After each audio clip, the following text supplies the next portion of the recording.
Hi there. Welcome to Brampton Votes 2025, Provincial Edition. My name is Vijai Singh, and I'm the CEO of the Brampton Board of Trade. On behalf of myself and our members, thank you for making the time to watch these conversations. These provincial candidate interviews are a reflection of the Brampton Board of Trade's commitment to civic engagement, something essential for a strong and functioning democracy. Today, we have two very simple goals. One, to ensure that those who seek office in our community have an understanding of the issues that matter most to us. Secondly, it's to ensure that us, as voters, we have an understanding of where those who seek office stand on the key issues that affect us in our day-to-day lives.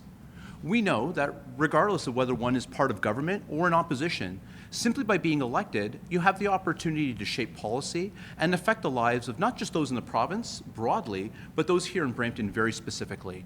And we want to make sure that we have confidence in those who we're sending to office. Now, typically, these types of conversations would take place in the form of a debate, where we had all candidates together and giving them the opportunity to express ideas and challenge one another. However, given the rapid nature in which this election came together, unfortunately, we were not able to get all candidates to participate. As a result, we instead made the decision to conduct a series of conversations with a moderator who will sit down with the candidate alongside a panel of community experts who will pose questions to the individual, allowing us instead to go a little bit deeper, give you the opportunity to understand who they are, where they stand on issues, and hopefully develop a really deep understanding of who it is that you'd like to vote for. These conversations will have some structure to them. Each candidate will have the opportunity to give a short opening where they'll explain who they are, what motivated them to run for office, and what it is that they stand for. Our moderator, Vijai Singh, who's the manager of policy and government relations at the Board of Trade, will then work with our panel to ensure that we get a fulsome understanding of where that candidate stands on critical issues that matter to us. Overall, we feel that we did a fantastic job with the candidates that we had, and we hope that you'll find these conversations informative. Now, I do want to remind you that if you do like the work that we're doing here at the Board of Trade, please come out and support us. You can find more about what we do at bramptonbot.com. We're always looking for more engagement in what we're doing, whether it be here as part of civic engagement with our elected officials or broadly in terms of the impacts we're trying to make in our community. Finally, I do want to remind you that it's important that you vote. Advanced polls open on February 20th and are open until the 22nd, with Election Day on the 27th. Every vote matters. Please make sure yours counts. We hope you find these conversations inspiring and also informative, and we look forward to having your feedback. Thank you very much for tuning in. Hello, everybody, and welcome to Brampton Votes. My name is Vijai Singh, and I'm the Manager of Policy and Government Relations at the Brampton Board of Trade. Today, I am grateful to be joined by Sukhamrit Singh, who is the NDP candidate for Brampton Centre. Thank you for joining us today. Yeah, no, thank you for having me. And thank you to all these lovely people who have helped put this together. Excellent. So before we get into our conversation, I'll just go over the structure. I'll be asking you a few questions, and we'll get to know you a little bit, and then we'll turn it over to our panel, who will be asking pointed policy questions that reflect their priorities in the community. So if that sounds good, we can get started. All good over here. Great. So why don't you start by telling us a little bit about yourself and why did you decide to run in this election? Yeah, so my name is Sukhamrit Singh. I am the NDP candidate for Brampton Centre. I'm currently a law student at the University of Western, and I previously studied accounting and finance at the University of Waterloo. Why have I decided to run in this election? I grew up in Brampton. I've seen our crumbling education. I've seen our crumbling healthcare. I've seen the problems that Bramptonians face all over Brampton. And for me, growing through this, I see the struggle, I see the pain, but I also see the solutions. I see the solutions that the NDP offers, and for me, that is why I'm running. I've been involved in Brampton for a very long time. Originally, I started at the Save a Food Bank, volunteering in Brampton, helping local communities. And then I also was a part of Credit Valley Conservation, helping protect our local watershed. So for me, I've always been dedicated to Brampton. I've seen both the struggle, but both the possible potential that Brampton has. And for me, I want to help Brampton unlock that potential. That's fantastic. And, I'm very grateful. I had a conversation with your colleague, Samuel Sargent, and I asked him this question. I'll ask you the same. But I'm really grateful to see younger people putting their names forward to run in this election. Could you tell me a little bit about your experience as a young person navigating electoral politics? Yeah, so I'm indeed very young. I'm 23. My beard's still coming in. But I do think a lot of young people have a lot of experience to bring. Like, for example, myself. In my previous work in finance, I've helped manage billions of dollars. I previously worked in CIBC and TD, but also at Brookfield, the largest Canadian asset manager, managing over $500 billion. And I've also spent 5 years with the Canadian Armed Forces as a reservist. So, although I'm young, I come with experience. I'm old enough to manage hundreds of billions of dollars within an investment team, and if I'm old enough to put my life on the line for this country, I think I'm old enough to be a member or a candidate for electoral politics. And on top of that, we need more youth involved in electoral politics. We see this like all across the board, and the NDP is on the forefront of this, whether it is my colleague in Brampton West, Sam, who's 21, or myself, 23. Youth is the future. We grew up here in Brampton, and we're going to be in Brampton for a very long time. So I know the youth are here, and we are here to be loud and proud and promise a better future for all of Brampton and address the problems that we grew up with, so that this Brampton is an area that we can see ourselves growing in and having families in. Thank you for that. No, that's great. And you're running in Brampton Centre. That is correct. So could you tell me a little bit about your connection to the Brampton Centre community and what you would like to see for the future of Brampton Centre? Yeah, so I've been heavily involved in Brampton and the Brampton Centre community, whether this is, as I mentioned, my previous experience at the food bank, protecting the ecosystems around Brampton.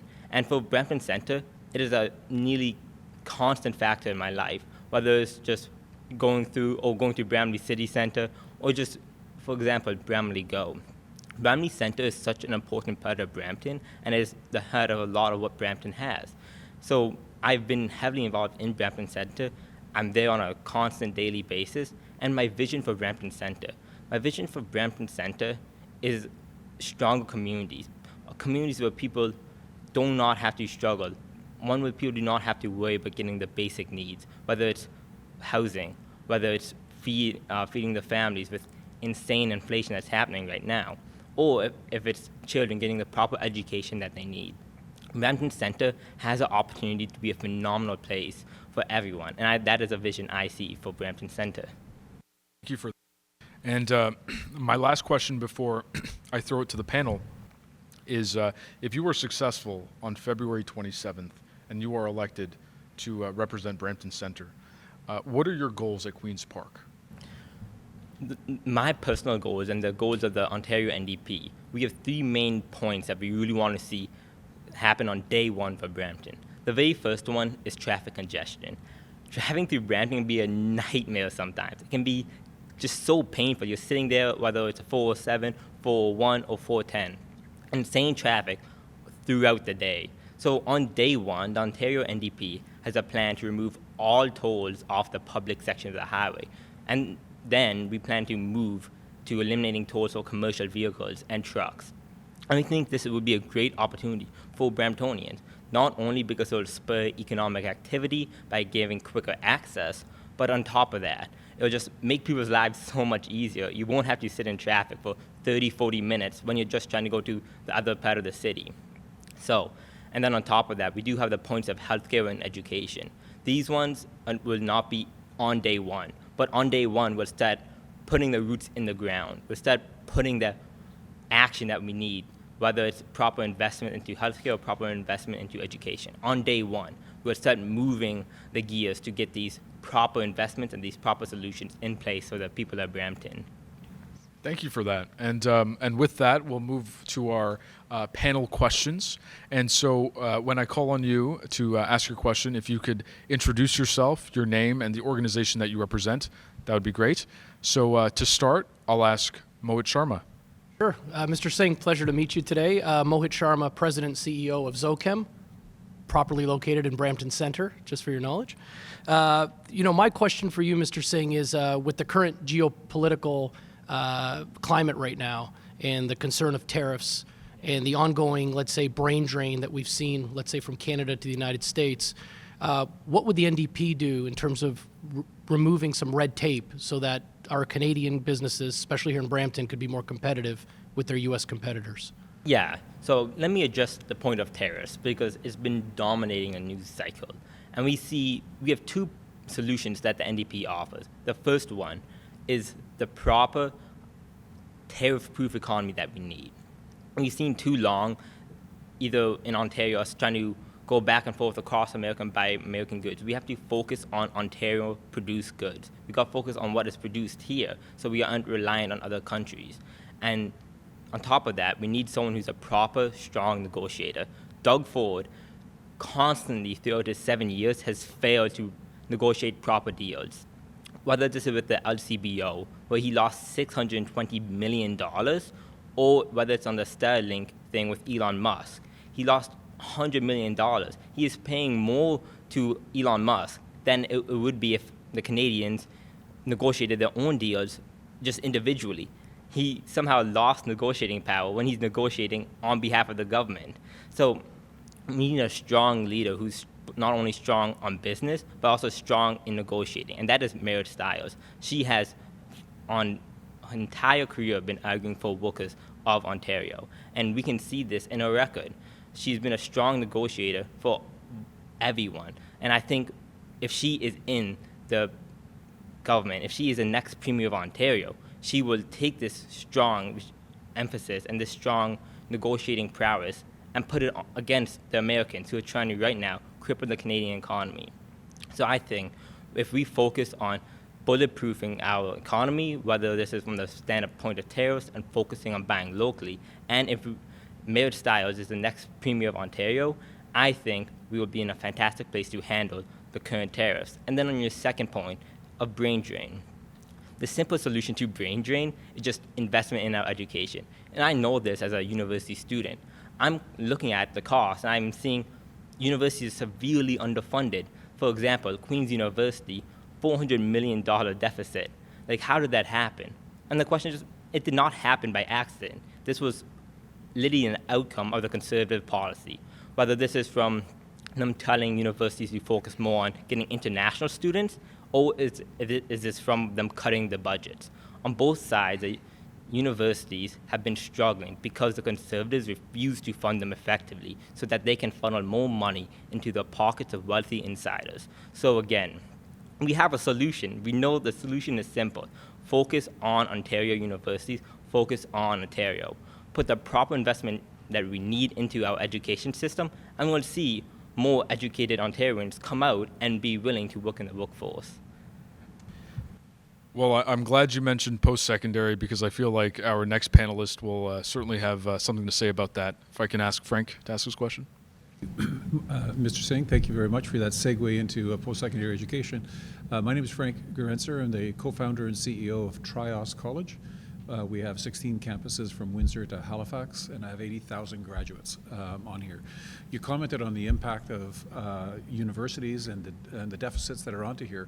The biggest driver of where this is right now is the crisis we're currently facing with international students on here. A whole lot of the news kicked off by our immigration minister is talking about bad actors, okay, and actively slandering career colleges without ever setting foot into one, okay. Your education critic, Peggy Sattler, visited my London campus about 10 years ago, and before she came, she was like, I don't know what this thing is, and she just agreed to come to the meeting.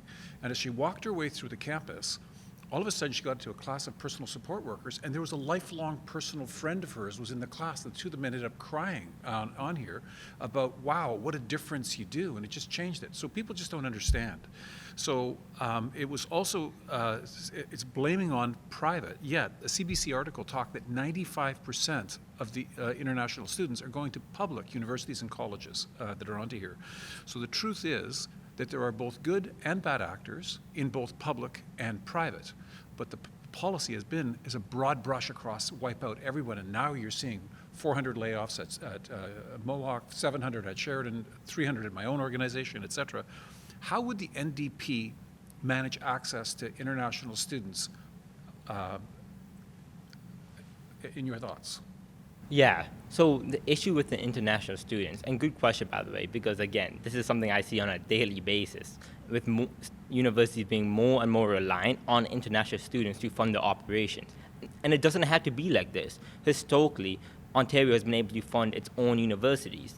And for example, we see around other provinces, they have the government funding 60% of their operations. Here in Ontario, it's only 40%. Why is that? That is because of conservative greed. That is because they don't want to fund education. They don't want to fund the people. Instead, they want to take it from themselves and put it to the wealthy friends and billionaires. So you're completely right in your criticism, where it's like we have become increasingly reliant on international students. So what is the solution? The solution is proper investment, actually investing the money that we need to invest. Because Ontario is, I think, under the Ford government, if I remember correctly, they cut spending on student by $1,500 per student. That's a lot of money. But don't worry, guys, you got your $200 checks to make up for that difference. No. We know that the Conservative government is literally basically scamming the people of Ontario and cutting education. So the solution is, as simply put, proper investment. We have the money. We have so much government waste that we can redirect towards our education system, whether this is by matching other provinces with 60% operation, covering 60% of the university's operating costs. So you are correct that there is a huge problem, and we have the solution. It just is not being implemented. All right, we'll go to our third panelist, Kate Saldana. Thank you. My name is Kate Saldana. I'm here today in my capacity as chair for the Brampton Board of Trade. I'd like to touch back to a point that you made earlier with respect to healthcare as a priority. Brampton has long struggled with overcrowding in our hospital, as well as shortage of family doctors. How will your party address the city's healthcare funding shortfalls and ensure Brampton gets the new hospital and healthcare resources this community needs? Yeah, healthcare is an issue that's always been very personal to me because my dad's a pharmacist and my sister's 2 months away from becoming a nurse. So I constantly hear the issues of our healthcare system. And even on top of that, I have my friends and family telling me that it is quicker to drive to a different city, get care, than drive back to Brampton than it is to go to a hospital within Brampton.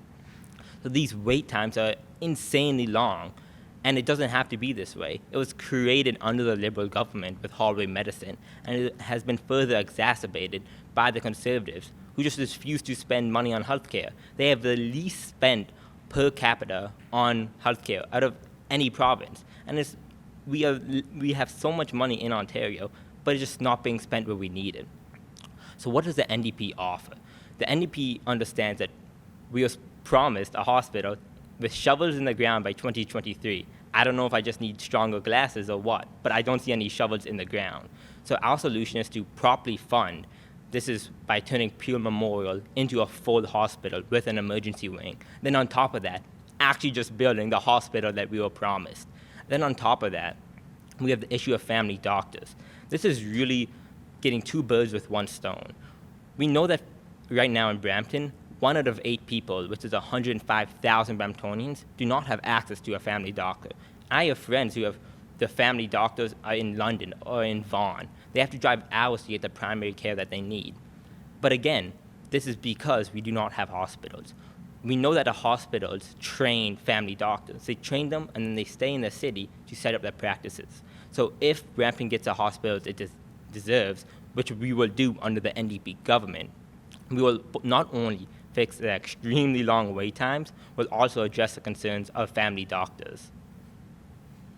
Thank you for that answer, Mr. Singh. Yeah, I think we have time for maybe 1 or 2 more questions, if I can go back around. No? Mr. Singh, just kind of switching gears, you mentioned congestion, traffic congestion specifically, and the Highway 413, 401 tunnel, it's been a topic of discussion. Call it one of the more contentious issues in Peel Region because there's 2 sides of the fence from what we hear. What's your party's stance on these projects and how will they impact Brampton's economy and traffic going forward? Yeah, the NDP stance is that we need solutions now. We know from the Conservative government's previous infrastructure project, whether it's the Eglinton rail line, that's 14 years and nothing's been built, whether it's a hospital in Brampton, promised in 2023 and nothing built. We cannot trust Conservatives because the best predictor of future actions are past actions. And their past actions, they don't invest in infrastructure. They don't build what we need. So the NDP solution is clear. We need action on day one to fix traffic congestion. And this is primarily done through the 407. We have opportunities with the 407. It currently is a private-public partnership. If we take the public section, which we plan on doing, remove all the tolls off that frees up so much highway that people can now use for free, as it originally was in 1990s before the conservatives and liberals sold it off. Then on top of that, we have the exemption that we want to make for commercial vehicles so that they can pass on the 407 freely. And lastly, this is the third step in our plan, is to make the 407 brought back under public ownership so it is free for all residents of Ontario to use free of cost. So that is on the point of highways. Next, we have a very overlooked point, and that is public transit. We have so much opportunity to make Brampton a public transit hub. Every major city around the world, whether it's Hong Kong, Barcelona, or New York, they have an extensive transit network, and Brampton needs the same. We are one of the major cities in Ontario, and we need a transit system that reflects that. And this will not happen on the Conservative government. They have currently promised an extension to the Hazel-McCallion LRT. It will never happen. Same thing with the Eglinton rail line, same thing with the Milton rail line. Extensions were promised there, and nothing was followed through on. So we have so much traffic in Brampton, and the solution is clear. Remove tolls off highways, invest in our public transit that we deserve as Bramptonians, and the traffic will fix itself. Thank you. Thank you, Mr. Singh. I think this is a good place to wrap up. I want to thank you for your time and your willingness to participate in the discussion today. But I would also like to give you the opportunity to speak directly to voters for about a minute or so. Yeah. I would first off just to thank the Brampton Board of Trade for hosting this and everyone for making this a possibility. This election, we are faced at a crossroads. On one hand, we have the parties, the Conservatives and the Liberals, who will sell out the people of Ontario for corporate greed and for the profit of their insider friends. But on the other hand, we have the NDP. The NDP will stand and fight for working people and fight for what we deserve. And we can see this just in the past records. Conservatives consistently have not done anything to help fund Ontario. And on top of that, we know the Liberals. Bonnie Crombie recently just came in a meeting saying that she hates Brampton. And on top of that, they have candidates that constantly just spread hate. We cannot have this in our government. We cannot have a government that hates Peel Region, that hates Brampton. We need governments that are willing to invest in people, invest in infrastructure. And that is the NDP solution. It is time to vote for change, vote for the NDP, and vote for me, Sukhamrit Singh, your NDP candidate in Brampton Centre. Thank you. Mr. Singh, thank you so much. It's been a pleasure. Thank you again for making the time to watch. We hope you found these conversations inspiring and informative. A reminder that advance polls open on February 20th and are open until the 22nd, and that Election Day is on February 27th. It's very important that you have your voice heard, and I encourage you, please make sure you get out and vote. If you'd like to watch videos of the other ridings, visit our Brampton Board of Trade YouTube page to see listed there, and you can see all the candidates that were available. Finally, if you'd like to learn more about what we're doing at the Brampton Board of Trade, visit our website at bramptonbot.com. Once again, thank you so much.